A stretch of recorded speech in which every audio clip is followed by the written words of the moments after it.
Hi, everybody. Today I went to a training for my job. It was to help me talk to my clients and assess their life. And there was a section that I had to learn about, which was about trauma. And it wasn't until that moment that I realized that I had endured a trauma that I had suppressed for so long.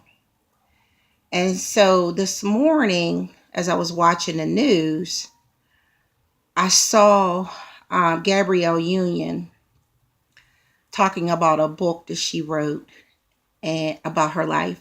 And in the book, she revealed that she was raped. And so right now on the internet, there is a hashtag trending called hashtag Me Too. And during this training today, um, when we talked about the trauma, my own trauma or a memory thereof came back to me.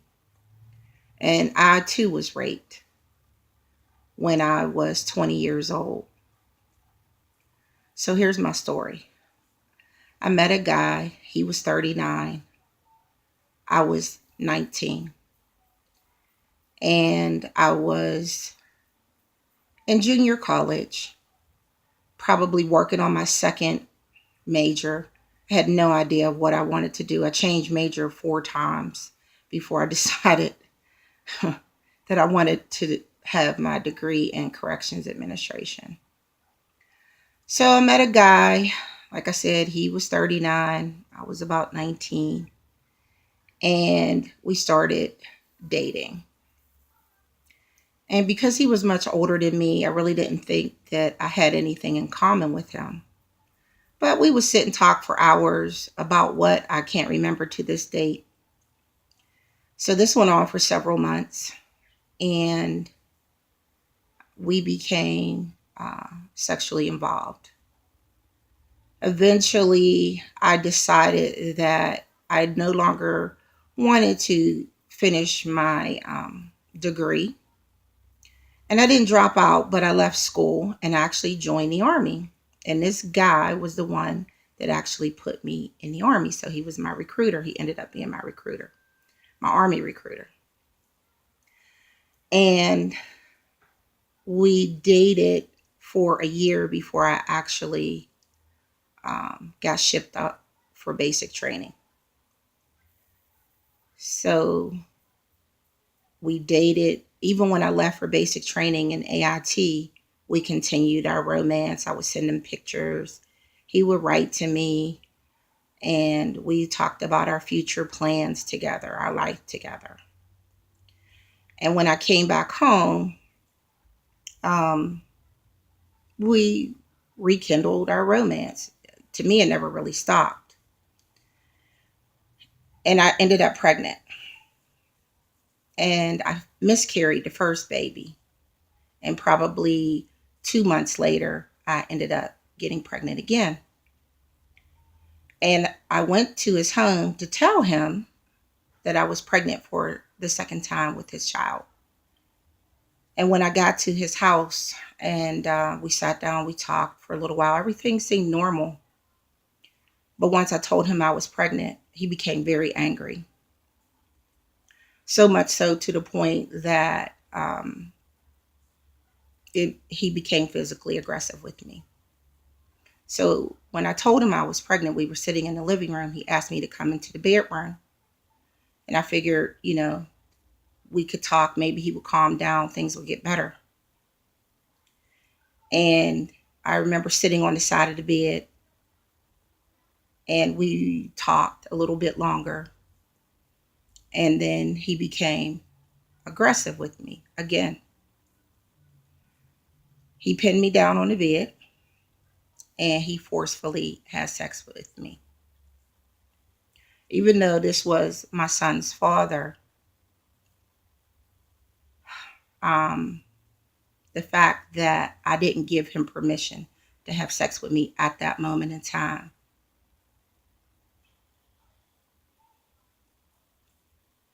angered me. It scared me. I really was afraid of him. And I figured if I fought him, he would hurt me. He had served in Vietnam, so he knew combat moves just like I did from being trained in the military. But I felt in that moment in time, if I would have fought him, he really truly would have hurt me. And I don't know what else may have happened.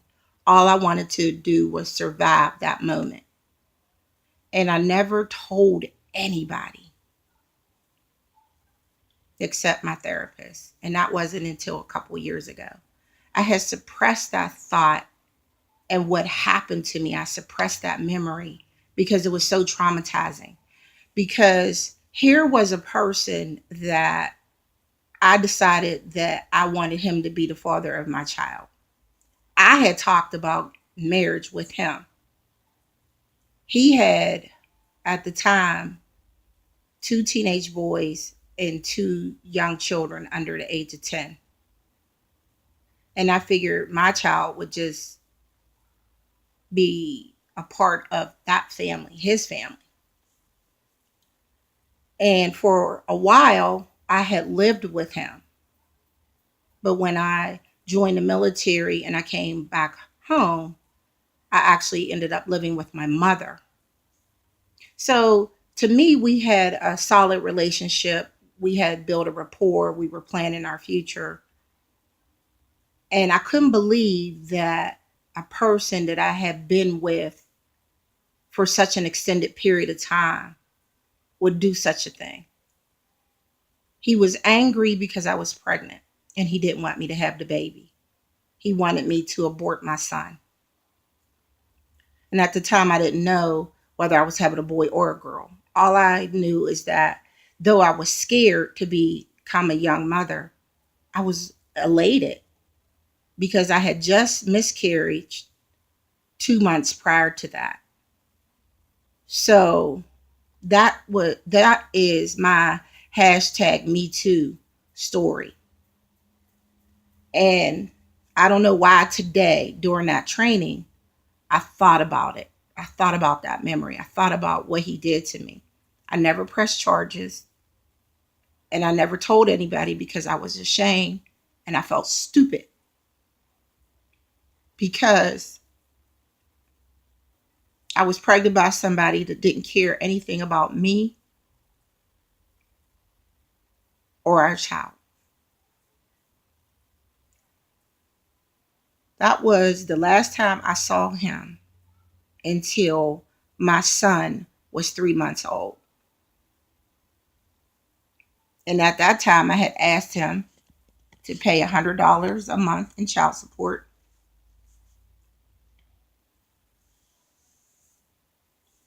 He agreed to it.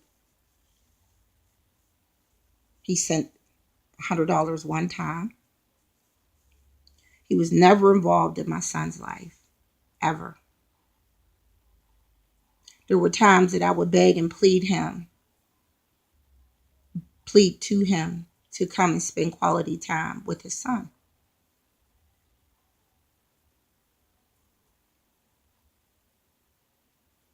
Take him out to the ball game, do his homework with him, teach him to ride a bike, teach him how to be a man. And he chose not to. He chose not to be a father to my son. And there was nothing I could do about it. It wasn't until my son was 16 years old that he went and spent time with his father. And I'll never forget, my son came to me. He said, Mom, can I meet my dad? Can I spend time with him? Can I get to know him? And I remember dialing his number. I knew it by heart. He had never changed it.